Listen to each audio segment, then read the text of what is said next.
Olá, muito boa tarde. No Sem Censura de hoje nós vamos falar de música, de caricatura, de parto humanizado e dos fazedores, que estão agitando a cena criativa do Rio de Janeiro. Aqui no estúdio nós estamos com os nossos convidados, Heloísa Lessa, que é enfermeira obstetra e é parteira desde 1989. Ela é fundadora da equipe multidisciplinar de assistência ao parto e nascimento do Rio de Janeiro e ela vai nos falar sobre parto humanizado. Prazer em tê-la aqui, Elô. Prazer, Vera. Ramon Matheus é vocalista da banda Tem Amor, que tem no repertório principal o tema amoroso, em suas mais diversas formas. E ele vai nos falar sobre o primeiro CD da banda e a gente vai ouvir a banda. Prazer em tê-la aqui, Ramon. Prazer em mim, obrigado. Cássio Loredano é caricaturista e é um dos curadores da exposição J. Carlos Originais, sobre esse artista fantástico que comentou costumes e fatos do país no século XX. Prazer em tê-la aqui, Cássio. Prazer em vê-lo de novo. Prazer é nosso. Bom, e estamos também com Dioclau Serrano, que é músico, diretor de bloco, LED maker, chefe de cozinha, isso tudo.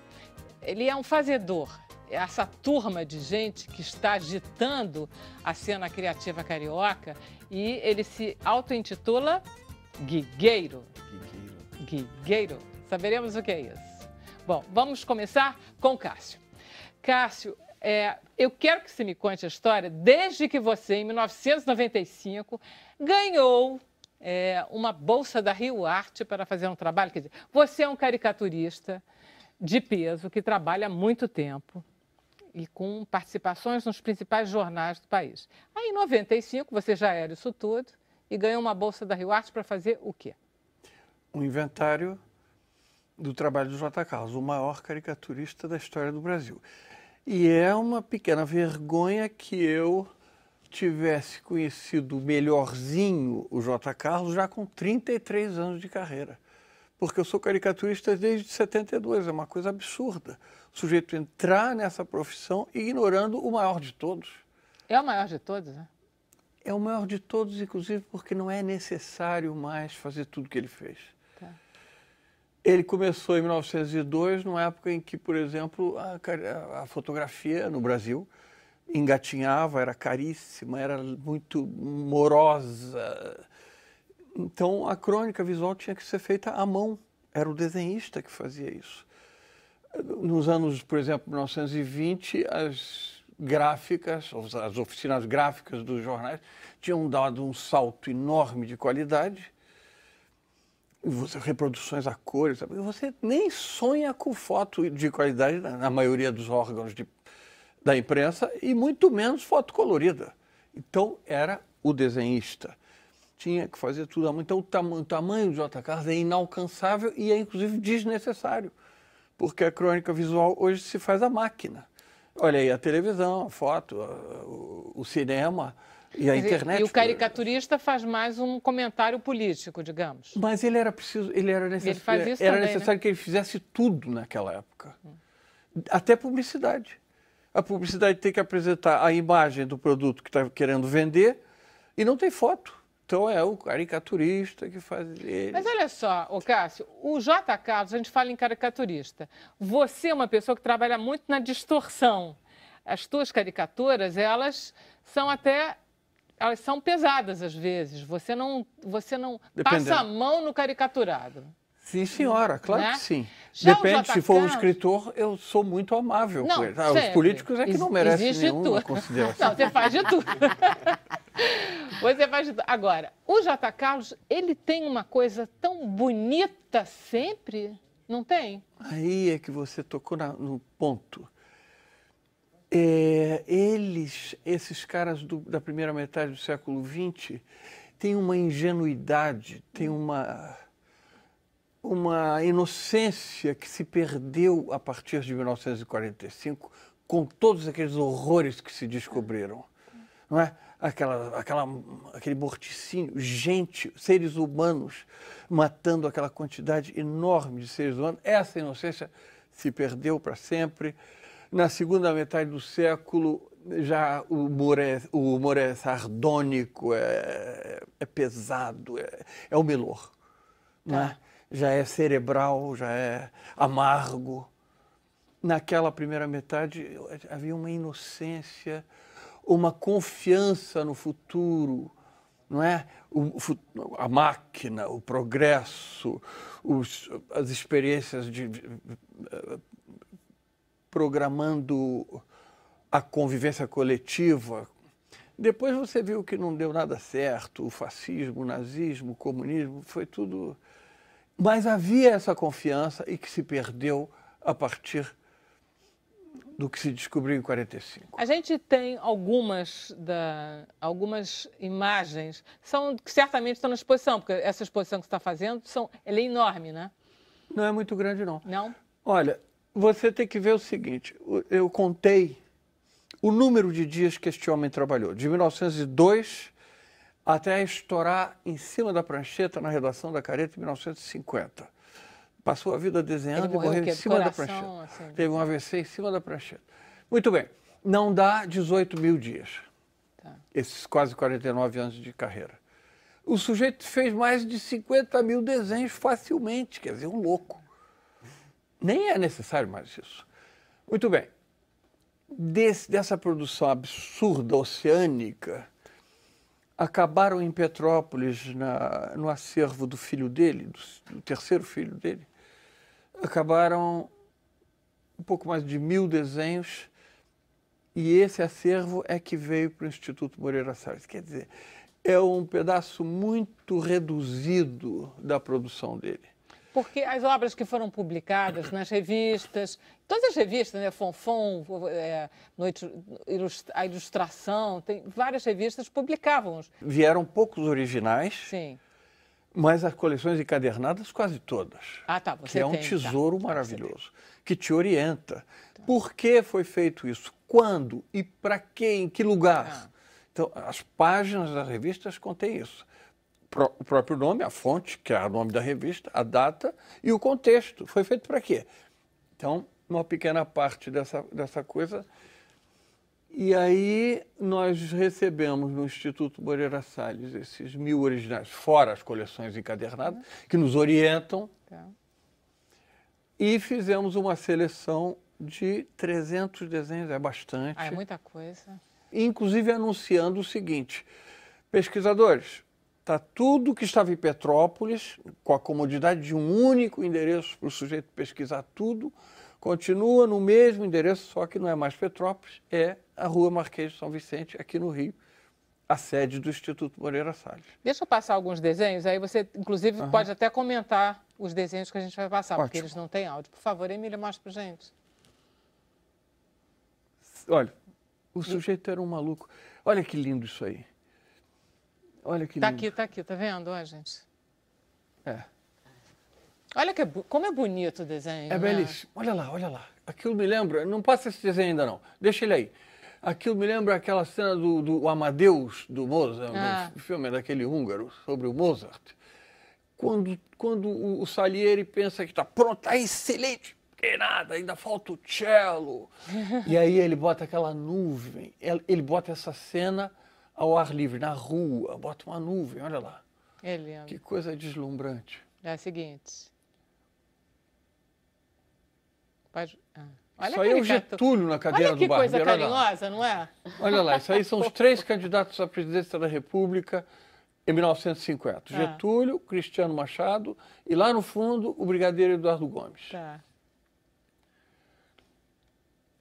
Isso são alguns originais que vieram, muitos. Olha, o Hitler aqui embaixo. Capas de careta da época da Segunda Guerra Mundial. Olha, a Mama e a Valquíria vão acertar as contas em casa com os filhotes. Olha lá, as duas com o chinelo na mão lá. Levar esses moleques para casa para aprender. O que vocês arrumaram, seus cretinos? Olha que lindeza. Olha que bonito, desenho infantil. Olha lá, cabeça de papel, o tamborzinho.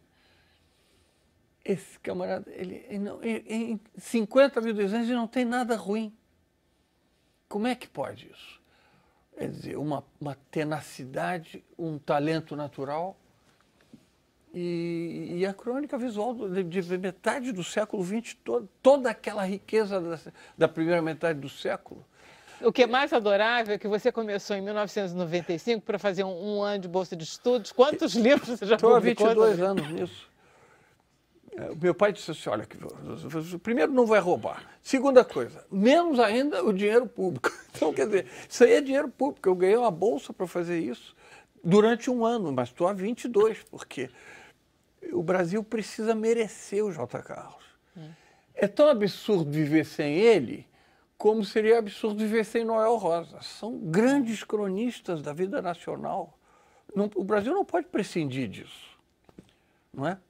Essa exposição vai ficar até quando? Ah, rapaz, eu Você não não sei sabe. exatamente, mas são 8 meses. Ah, que ótimo. São 8 meses. Ótimo não, porque as pessoas dizem assim, vai até quando? Quando perguntam isso, é porque querem perder. Vão deixar para o último minuto. Vou deixando, É melhor né? ir lá agora. É. Por exemplo, é urgente ir lá no CCBB ver o Palatinic.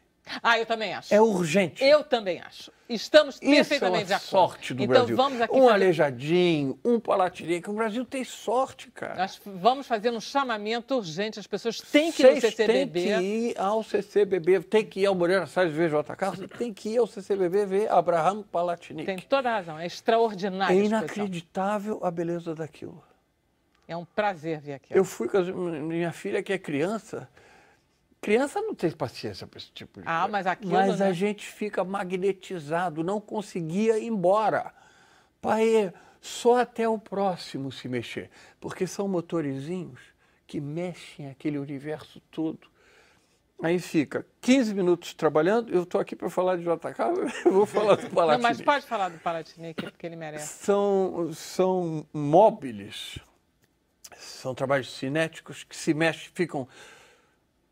Tudo se move em todos os eixos, 15 minutos. Depois fica 40 minutos parado, cada um. Aí o outro Mas tem começa. sempre alguém se mexendo, ou 2 ou 3. É lindo aquilo. É lindo. Aí você vai seguindo aquilo e você sai absolutamente num outro universo. Assim, puxa, mas esse universo homem nasceu em Natal, nasceu aqui no Brasil. E aí ninguém fala nele. Eu pensei até que ele morasse em São Paulo. Não, é aqui Eu pensei na que ele Urca. estivesse morto. E ele vai na exposição, ele frequenta a exposição. Ele vai lá consertar. Vai consertar O que enguiça, as coisas. ele vai lá e conserta. A gente é muito bacana. Olha, Cássio, adorei você ter lembrado Pronto, dele. Então ótimo. vamos ao J. Carlos, vamos ao Palatinic. Brasil? Heloísa, vamos conversar com você então. Essas crianças que você ajuda a nascer, todas gostam de J. Carlos, todas gostam de Palatinic. Se não eu tenho gostam, certeza. gostarão. Ah, com Gostaram. certeza, com certeza. O que a gente chama de um parto humanizado? Vamos lá. Essa coisa do parto humanizado é um pouco complexo, porque, na verdade, talvez humanizado não seja a melhor palavra, porque quando a gente pensa humano, o parto no humano ficou muito mais complicado do que o parto no mamífero. Então, na verdade, o que atrapalha muitas vezes o processo de parto é o pensamento que atrapalha.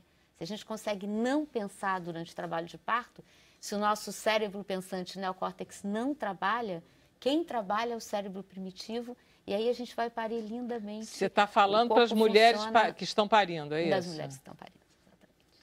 Porque elas têm dor. Elas têm dor, mas elas têm um prazer também, né? Isso é muito interessante. E quando a gente fala num parto natural, a gente fala num parto fisiológico, acho que primeiro a gente tem que voltar um pouco atrás na história. A gente paria assim, a gente nasceu assim.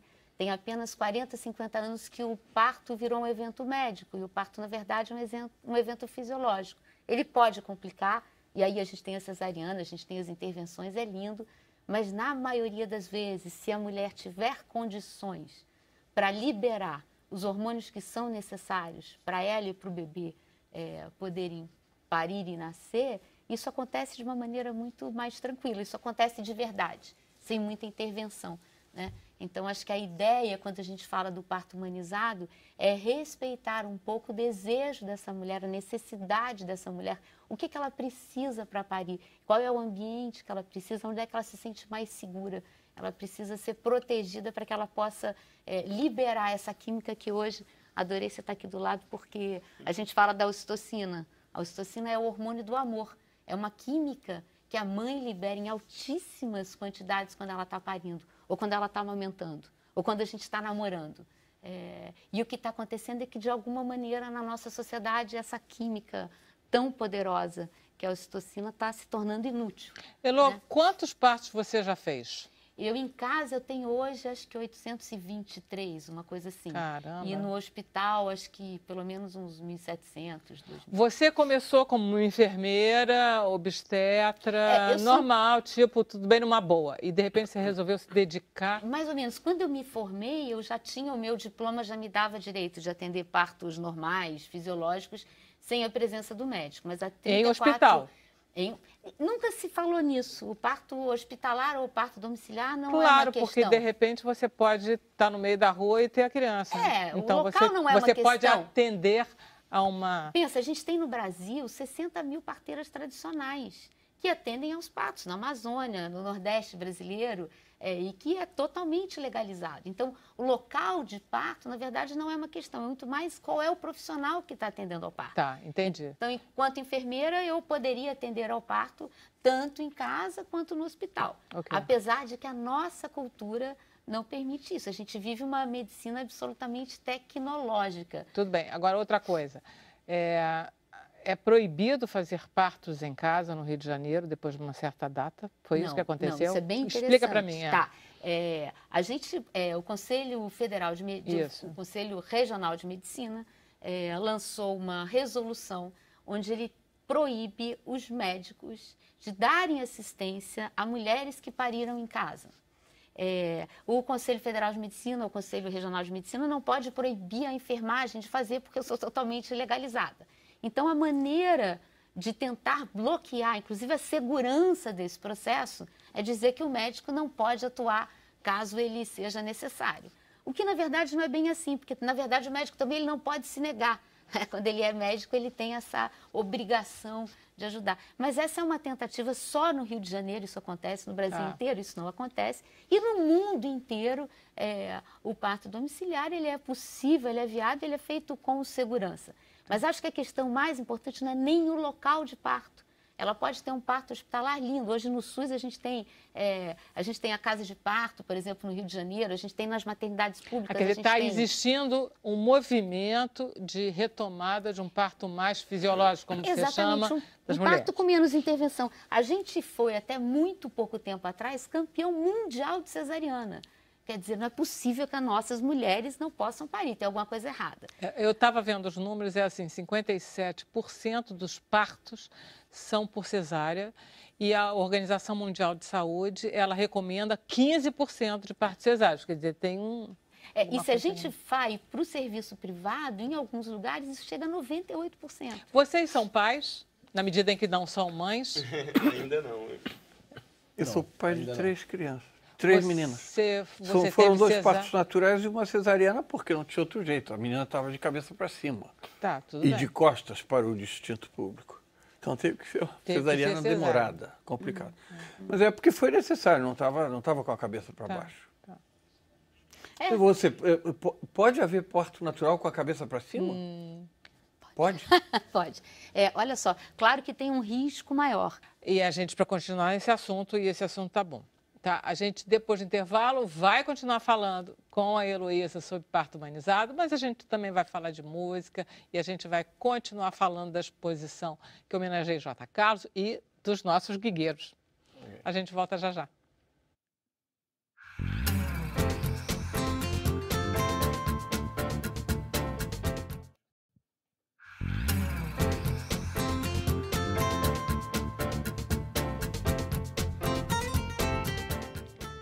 Hoje o Sem Censura está falando de música, de caricatura, de parto humanizado e de guigueiros. Vamos lá, Heloísa. O Cássio estava falando se realmente é possível fazer partos normais, ou seja, fisiológicos, com uma criança virada lá para cima. É muito arriscado, não é não, Elô? Eu acho que tem... Não precisa, né? Não precisa. No primeiro bebê, a tendência é que não se faça. Uma pessoa que já teve 2 filhos, 3 filhos, a gente sabe que ela tem uma estrutura, isso é possível. O que é interessante era assim, antigamente o parto pélvico não era uma questão tão grande, acontecia de uma maneira natural. Acontece que hoje em dia a gente não tem mais a experiência no parto pélvico. E aí a coisa complica porque a gente não tem experiência. Tá. Mas eu acho que a questão não é essa, porque, na verdade, isso são desvios. Isso daria os 15% de cesariana, ou os 20%. Tá bom. Percebe? A gente está falando de 57% no Brasil. O que eu acho que é bem positivo, Vera, isso eu estou bem feliz de poder anunciar, é que a gente teve, pela primeira vez no Brasil, uma parada de progressão da cesariana. Então, a gente estancou. Então, isso se deve ao movimento social, isso se deve às mulheres que estão dizendo que querem parir, que querem sentir essa dor maluca para sentir um prazer maluco também. Heloísa, tem uma razão de ser essa medicalização excessiva das mulheres? Eu não quero nem falar mal das pessoas dizendo que os médicos são preguiçosos, querem marcar o horário, as mães têm medo. Mas acontece que o parto era a principal causa de morte das mulheres, né? A asepsia no parto matava mulheres. Quer dizer, uma mulher do século XX, no começo do século XX, minha mãe, minhas avós, elas tinham medo quando ficavam grávidas, porque elas podiam morrer. A questão da mortalidade, é importante a gente pensar, por exemplo, a mortalidade materna no Brasil e nos Estados Unidos, por exemplo, não baixou. O índice de mortalidade materna no Brasil ainda é muito alto por causas evitáveis. As intervenções também matam. Então, tem uma coisa, os antibióticos, a higiene, uma série de coisas foram fundamentais para a gente diminuir a mortalidade materna. Aí a gente caiu do outro lado. Aí a gente caiu para uma cirurgia que são 7 camadas, que tem uma anestesia, que tem risco também. Então, o que é bonito, assim, a tecnologia cresceu. E hoje a ciência está mostrando que, de verdade, a maneira natural de nascer tem uma função. Existe consequência a longo prazo à maneira com a que a gente nasce. Essa é que é a questão. Antigamente a gente pensava, o bebê nasceu, está respirando, está saudável, está legal. Não é tão simples assim. Hoje a gente sabe, por exemplo, que o nosso sistema imunológico, ele é muito regido, ele é feito a partir da nossa flora intestinal. A flora intestinal é estabelecida eu adoro essa história. 2 horas após o nascimento. Quando sai a criança que passa, que ele vai... Então tem uma função, o nenê nascer na vagina, que é uma região absolutamente colonizada. Então é fundamental. Então a gente sabe que tem consequência a longo prazo. A gente sabe, hoje já está absolutamente comprovado, por exemplo, que nascer de cesariana é um fator de risco para obesidade. Isso é sério. Então, o sistema, a flora intestinal dos obesos é igualzinho à flora intestinal de quem nasceu de cesariana.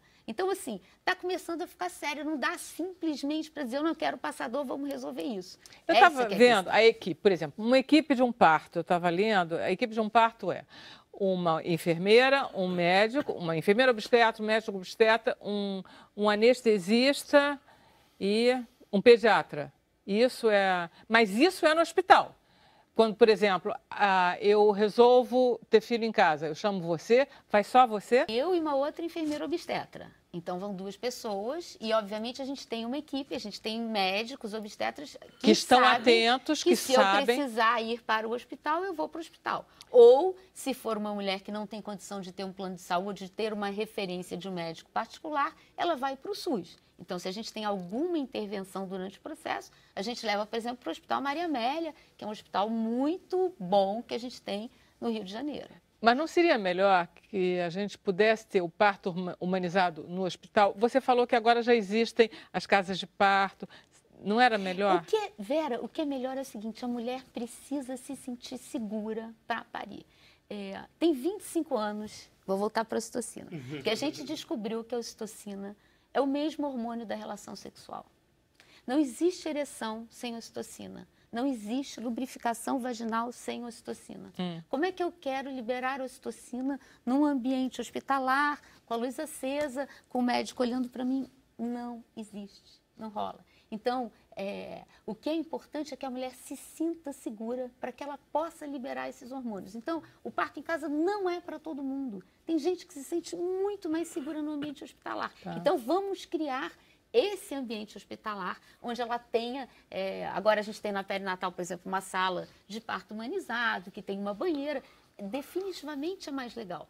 Mas algumas pessoas se sentem mais confortáveis em casa. E a nível da microbiologia, não tem solução. Nascer num ambiente onde você não tem micro-organismos com os quais o bebê não basta partilha, passar pelo canal vaginal, não tem que ter um basta. ambiente... Parece que sim. Isso foi feito um estudo na Holanda, infelizmente, mesmo o estudo foi feito com Mas partos que ambiente é esse? A sua vaginais. cama, a sua banheira? É o bebê nascer, por exemplo, e ser contaminado só pelas bactérias da mãe. Isso faz diferença. Entendi. Isso faz diferença. E aí não pode ser no hospital, porque no hospital Agora, tem mais não é pra bactérias todo mundo a questão. estranhas. Não vamos ficar polemizando o Minha hospital sobrinha em fez dentro casa. d'água. Eu fiquei com medo, eu Mas fiquei sabe o que é, Vera? A assustada. questão é desinformação. As pessoas, por exemplo, que Não, escolhem um acredito. parto em casa, isso é lindo. Quando eu fiz meu doutorado, eu estudei isso. Eu tive mulheres da cidade inteira, do município inteiro. Agora, o que é fundamental são mulheres que têm educação, são mulheres que têm acesso à informação. É melhor, então, mulheres que têm acesso à educação do que mulheres que não têm. A gente tem a sensação que pessoas, por exemplo, no interior do Amazonas, elas não conhecem outra coisa, tem lá mesmo e com mais naturalidade, não? Claro, claro. E a Ana Terra, que tinha aquele tesourão, não tinha? No Tempo e o Vento? Tinha. Era a Ana Terra que Tinha, era Ana parceira? Terra. Tesourão. Tira, vai buscar o Para tesourão. cortar Mas No essa Érico imagem Veríssimo. era meio barra pesada, né? O quê? Um tesourão. As imagens que a gente tem são todas muito pesadas. A coisa do parto pra gente é padecer no paraíso. O parto não é para sofrer desse jeito, percebe? Tem uma dor, mas tem um sistema de endorfina, um sistema de compensação contra a dor. Tem que tomar cuidado com isso, porque uma coisa é a violência que a gente sofre. Essa é uma dor absurda. A gente sofrer um toque vaginal, por exemplo, e não saber o que está acontecendo, a gente ser violada. Isso sim. Claro, Agora, a dor em si, o que é incrível é que é uma dor muito potente e as pessoas querem depois passar por ela. É que nem escalar um Everest. Você acha que você vai morrer, você fala, agora eu não aguento mais, deu uma cãibra, desce o helicóptero. Aí você fala, não, peraí, não vou pagar esse mico, eu vou lá. Eu vou por conta própria. E quando você pega o seu bebê, por sua conta e risco, aí não tem, é isso que faz com que as mulheres de verdade queiram viver isso. E a gente está mudando, Vera. A gente está diminuindo. Razão. A Se gente você parou a conseguiu cesariana. estancar as cesarianas, isso é extraordinário. Isso é movimento das mulheres, percebe? Assim, isso é muito bonito. Isso é muito, dá um otimismo na gente. Apesar da gente saber que a situação está difícil, é uma coisa boa. Saber que essas crianças estão podendo nascer num ambiente mais ameno, que não necessariamente tem que chorar, que vai imediatamente para o colo da mãe. A criança que mama na primeira hora após o parto, esse leitinho, essa gota, está cheia de endorfina. Então, está provado o Zanaro, que é um... Eu acho que ela só fala de droga, né? Mas são as drogas naturais. Não, tudo bem, né, Heloísa? Mas são Não, as eu tô drogas topando. Essa que é a questão. Essa que é a questão. A gente viaja, tem mulher que viaja no processo de parto. Vamos lá falar aqui com o Diocló para saber, você nasceu de parto normal, você Parto tem informações a respeito do seu Parto parto? normal. Parto normal, Eu sou então. natural da Amazônia, Ah, do Pará, do interior do Pará. Então, Do interior do Pará? Sim, então na época que eu nasci era meio handmade. É Marabá que você é? Marabá, sim. É muito lindo. E os partos normalmente eram, quer dizer, 90% era natural, assim. E acho que minha geração toda lá nasceu assim, meus parentes, primos e todos assim também. Muito bom. Agora, vamos lá, que história é essa? O que é guigueiro? Guigueiro... Bem, guigueiro, gig é uma expressão americana, Gig. para show, né? Só que aí os profissionais do show, todos envolvidos, os músicos, os técnicos, todo mundo virou guigueiro na gíria. E aí isso começou a se estender para outras profissões, assim, todo mundo que está fazendo alguma coisa que é um trabalho informal, temporário, ele acaba tendo esse denominação de guigueiro, que é o cara que trabalha, não tem nenhuma CLT regendo a relação dele de trabalho. Ele só vai ali, é um profissional informal, de certa forma, mas capacitado para aquilo. Dioclau, isso é um nome, é um pseudônimo ou... Cláudio é o meu nome de nascença. Dioclau é o contrário Por que das você não sílabas. gosta de Cláudio? Não, A sou minha eu filha chama Cláudia. Eu acho Então. esse nome lindo. Não sou eu que escolho, apelido não é você que escolhe. Isso, puseram esse apelido em você, Dioclau? Na verdade, é uma uma forma de brincadeira? falar, contrário. Tipo, o Bruno é o Nobru, O Pedro é o dropê. É verdade, eu tenho um É o grande TTK, amigo né, chamado aquele- Milton, que o TTK, apelido dele é né? Tomil. E o Lunfardo usa isso para iludir a polícia, né? Em Buenos Aires. A gíria de Buenos Aires. Por exemplo, troesma, maestro. É para os Pra tapear, é uma pequenos brincadeira. marginais, para a polícia não Isso é uma entender. coisa que começou no catete aqui, tem um nome, né? TTK. É, a língua do TTK. É a língua do TTK, começou no Você catete fica com a falando ao rapaziada. contrário. E a Rádio Cajuti, onde o Orlando Silva começou? Tijuca. Ah, Cajuti. Ah, legal. Então, Não, e quanto a isso... Mas é mais fácil você falar, você encontrou o Cláudio, não, mas o Dioclau é mais fácil. de encontrar. Tem pessoas que me chamam de Claudinho também, tem vários... Eu aceito qualquer nome, assim. Acho que não é você que coloca, escolhe que o nome. escolhe. No colégio eu aprendi logo, assim. Quanto mais você encrenca, mais eles vão te chamar daquilo. Então, É melhor deixar passar a onda deixar por passar. cima e mergulhar. É. Mas aí, me conta como é que você chegou de música, como é que foi esse trajeto para chegar a uma pessoa que faz tanta coisa? Bem, assim, quando eu vim morar aqui, já faz 17 anos atrás, que eu vim morar no Rio, e aí eu estudava música, assim, por opção, e era músico na cidade de Belém, que era onde eu morava antes de vir para cá. E chegando aqui eu fui fazer curso de áudio, de tecnologias, essas coisas, que era o que eu fazia de certa forma, porque eu sempre consertei minhas coisas, porque no Pará a gente tinha que consertar as próprias coisas, não tinha muita assistência técnica das coisas, então assim, meu amplificador queimava, eu tinha que consertar.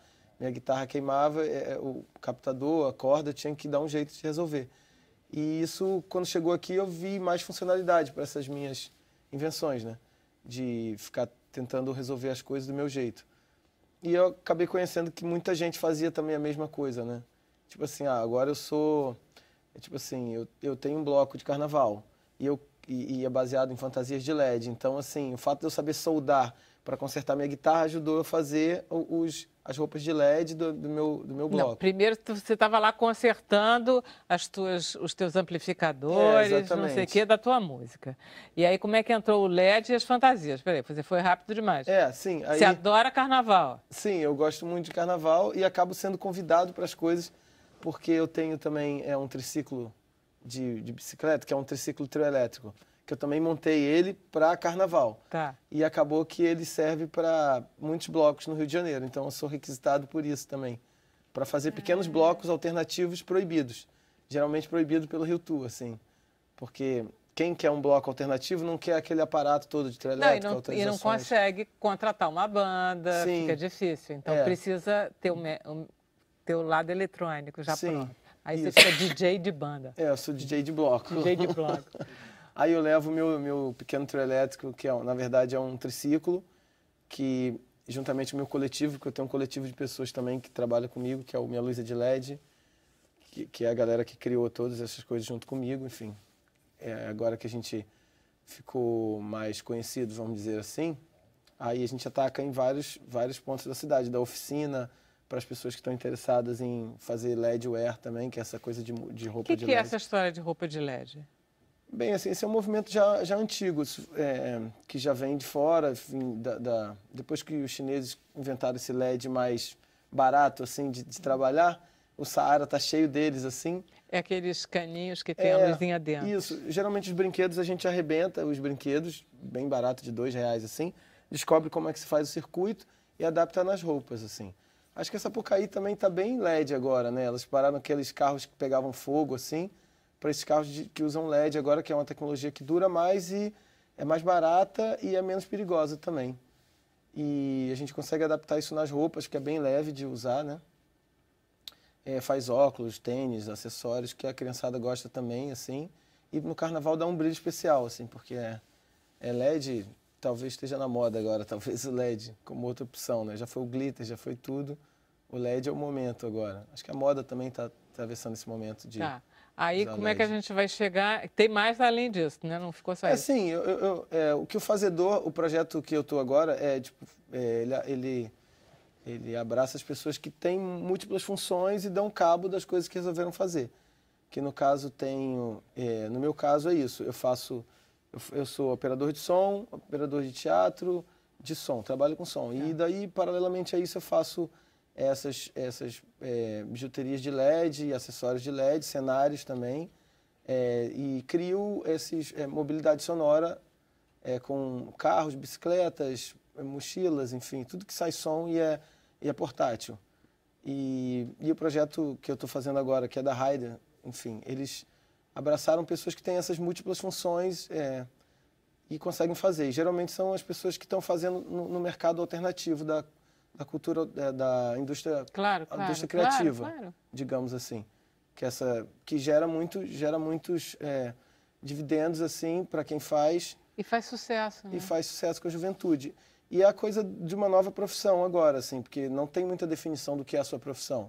Você vai fazendo seus projetos e eles vão acontecendo. Então, com isso você tem êxito e tem convite para novos trabalhos e oficinar para outras pessoas, para aprender com a sua experiência também, como é que você conseguiu fazer aquilo. E aí a gente vira um fazedor. Exatamente.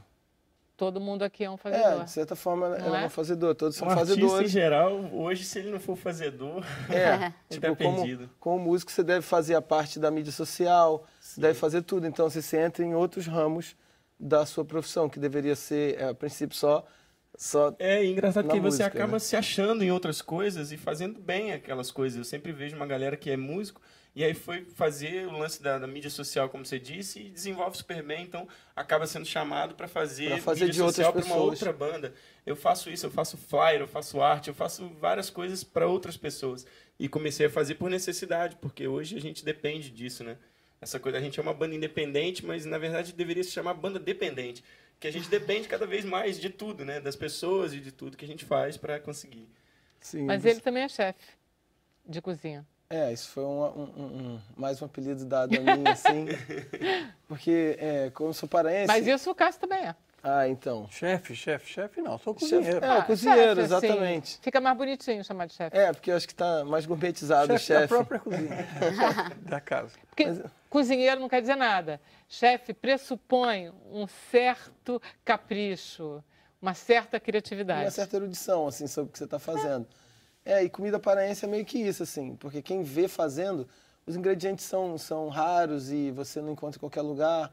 E aí, quando você pergunta para um paraense, ele diz, mas é simplíssimo, gente. É só você pôr o tambaqui. É só você pôr o tambaqui com, como é que é o nome? O tucupi. É moleza de fazer. O jambu é mole.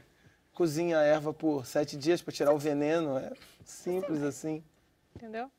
E acaba que você parece um alquimista fazendo aquilo para as pessoas que são Mas olha só, como é que ali. você aprendeu a cozinhar? Porque todo mundo parar sabe cozinhar? Não. Mais ou menos. Eu acho que a maioria dos paraenses que eu conheço sabe cozinhar. Porque de ver a mãe fazendo, a avó fazendo, assim, você vai aprendendo com a oralidade, né, da sua cultura, você vai aprendendo como cozinha. Só que a coisa de ter que fazer foi mais quando eu vim ter que morar no Rio, porque lá faziam para mim, minha avó, minha mãe. Aí chegou aqui, eu tinha que fazer. Eu morei 14 anos fora do Brasil e, por saudades do Brasil, fui me lembrando de como a minha mãe fazia. Sim. E aprendi, porque tinha que fazer. Aí foi lembrando. Não parava, alguém fazia para você. Sim. Na minha infância, minha mãe fazia para mim. Mas quando eu estou fora, o que eu vou fazer? Eu é que tenho que fazer. E olha só, você conseguiu ganhar dinheiro, quer dizer, não é no sentido de ganhar dinheiro, tá ganhando dinheiro. Sim, já... No sentido de isso você também está vendendo, quer dizer, você está vivendo um pouco disso também? Agora vai abrir mais. um restaurante, não, fazendo almoço? Você faz almoço, sim. Porque quando você faz comida paraense, geralmente você tem que fazer muito. Não adianta fazer pouco, porque os ingredientes são caros e tal, as porções você acaba tendo que fazer muito. Então você convida muitas pessoas e faz aquele open house lá e convida os amigos, paga um mínimo e as pessoas vão. E aí disso vem convites para outros lugares, assim. Faz numa... gostei. Fala lá em casa também, vou ter um almoço, não sei o quê. Aconteceu. Tudo vai acontecendo para um fazedor. Tá muito bom, né, Heloísa? Você é a única que não falou de cozinha aqui. A gente vai fazer mais um intervalo, sem censura, volta já já.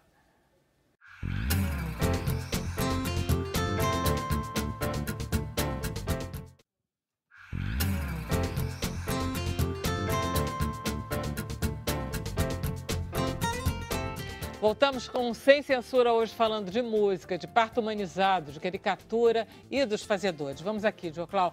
Tem algum evento, tem alguma coisa com você? Sim, tem o projeto Dá Pra Fazer.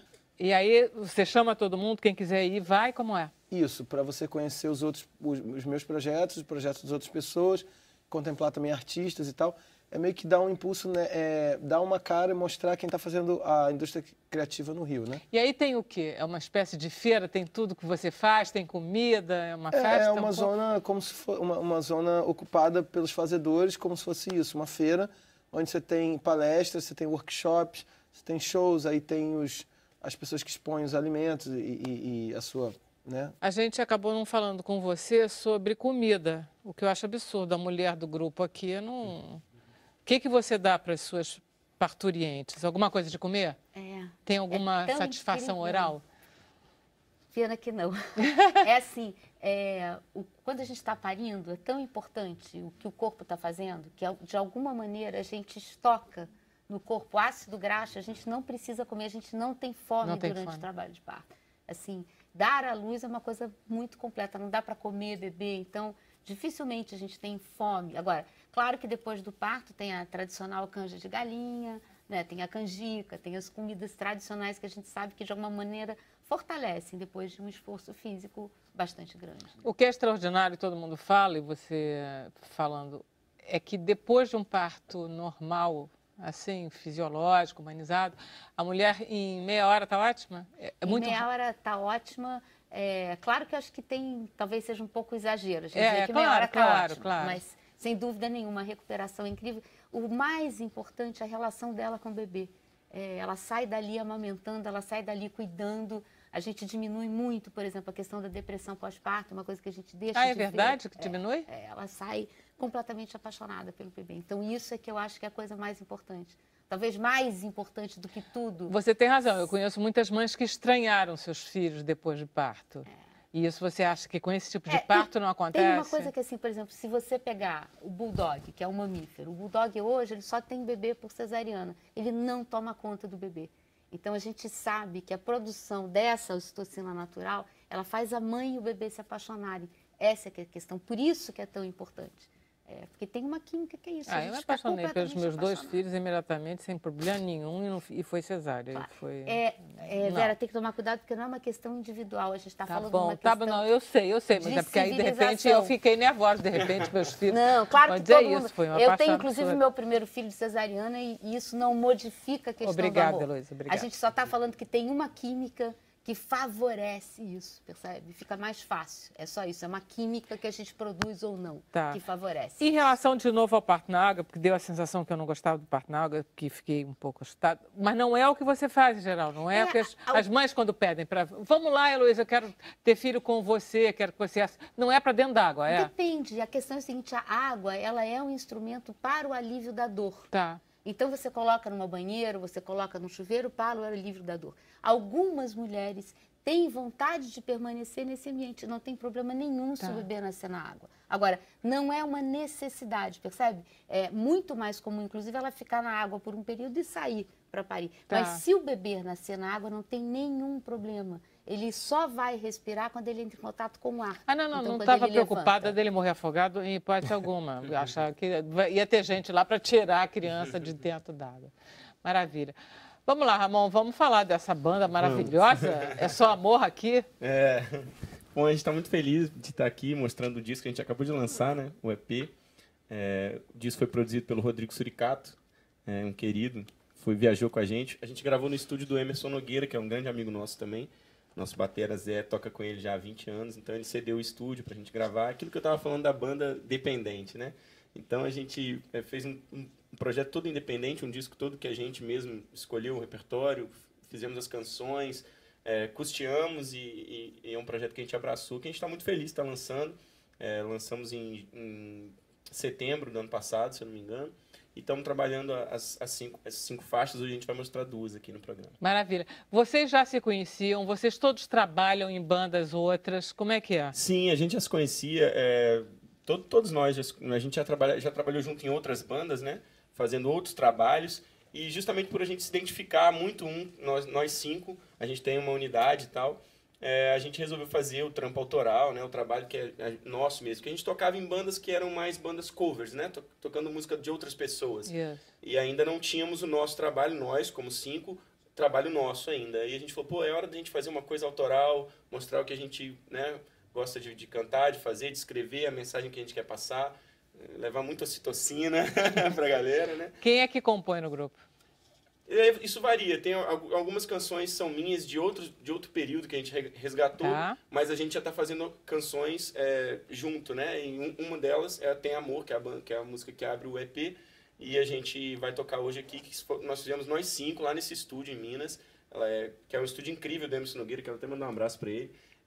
Pessoa incrível, que a gente foi para lá, ficamos 3 dias lá, totalmente imersos nesse processo de gravação, de arranjo das músicas, e aí lá surgiu essa canção. Eu já tinha uma letrinha, e aí o Júlio, nosso querido guitarrista, veio com um riff que deu a trilha da canção. A gente falou, pô, vamos fazer.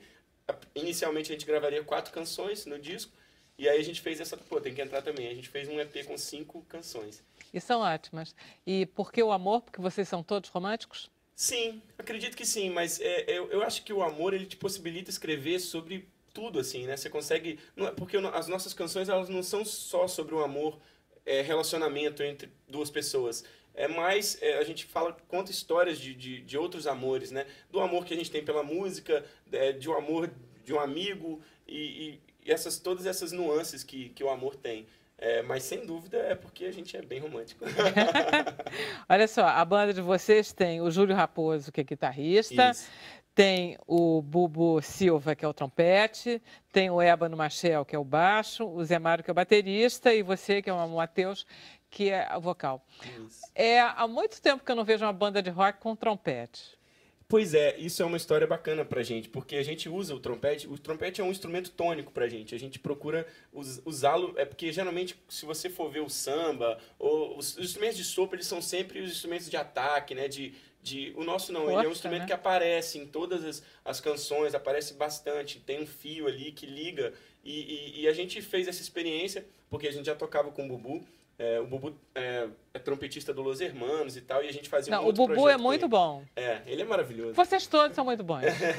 E aí a gente via esses arranjos de trompete muito forte nas canções. Quando a gente começou a trabalhar, a gente falou, poxa, é por aí. Porque de início a gente não sabia qual seria a formação. A gente queria tocar nós 5, mas não sabia se íamos colocar mais um teclado ou colocar uma coisa.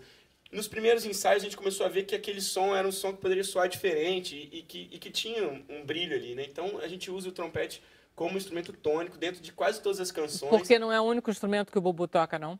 Não, o Bubu Pois toca trompete, mas quando a gente criou a banda, a gente poderia colocar, de repente, um teclado também, tá, em outras vez de ser o coisas. Bubu, Isso. colocar outra Exatamente, coisa. porque são os instrumentos ali, né, que dão...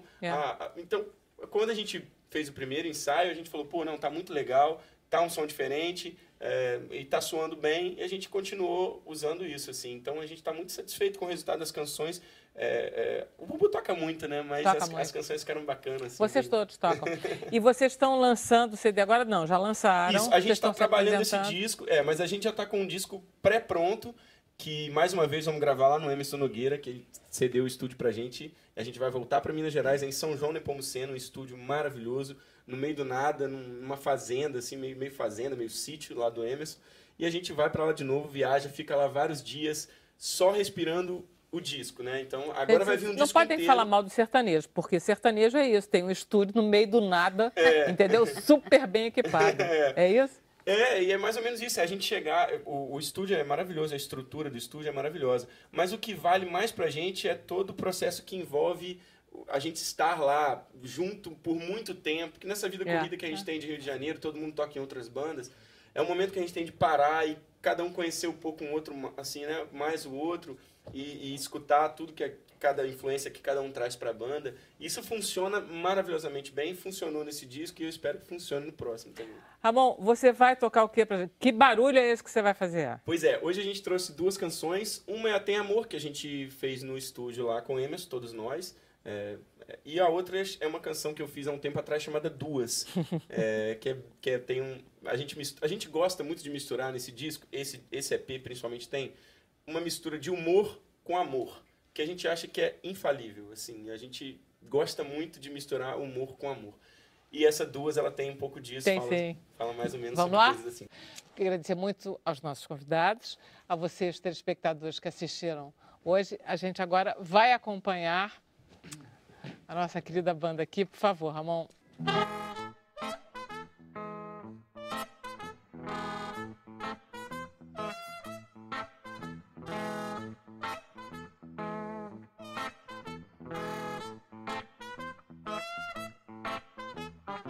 O meu coração fez bifurcação, agora amo vocês duas.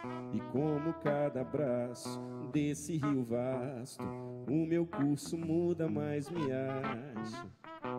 Te quero bem, quero ela também, uma é inspiração da outra.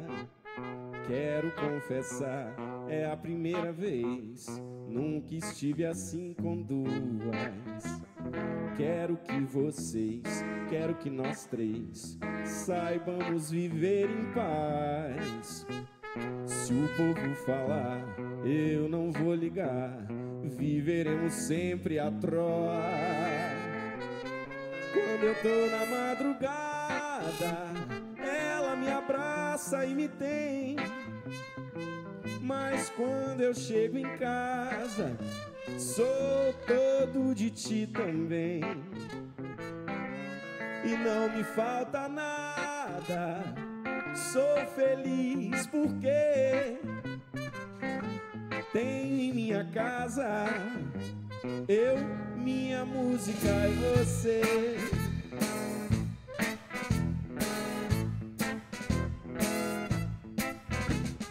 Quero que vocês, quero que nós três saibamos viver em paz. Se o povo falar, eu não vou ligar, viveremos sempre a troa. Quando eu tô na madrugada, ela me agrada e me tem. Mas quando eu chego em casa, sou todo de ti também. E não me falta nada, sou feliz porque tem em minha casa eu, minha música e você. Eu, minha música e você. Eu, minha música e você. Eu, minha música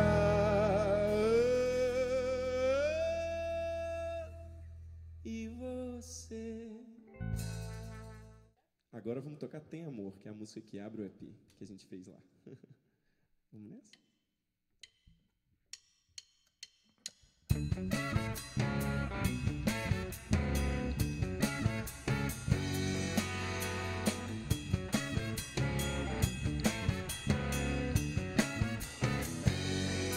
O que é que tem aí dentro, nega?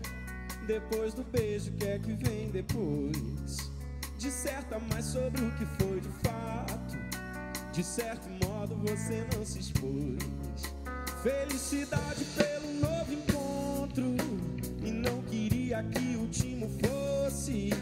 Eu não sabia se ia ter amor, então tomei a liberdade e trouxe.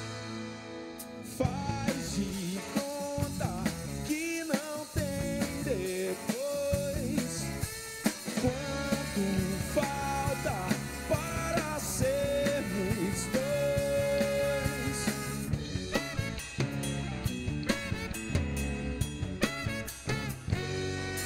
O que é que tem aí dentro, nega?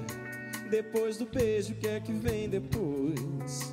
Disserta mais sobre o que foi de fato. De certo modo você não se expôs. Felicidade pelo novo encontro, e não queria que o último fosse. Eu não sabia se ia ter amor, então tomei a liberdade e trouxe. Faz de conta que não tem depois. Quanto falta para sermos dois? Faz de conta que não tem depois. Quanto falta para sermos dois? Para sermos dois. Para sermos dois.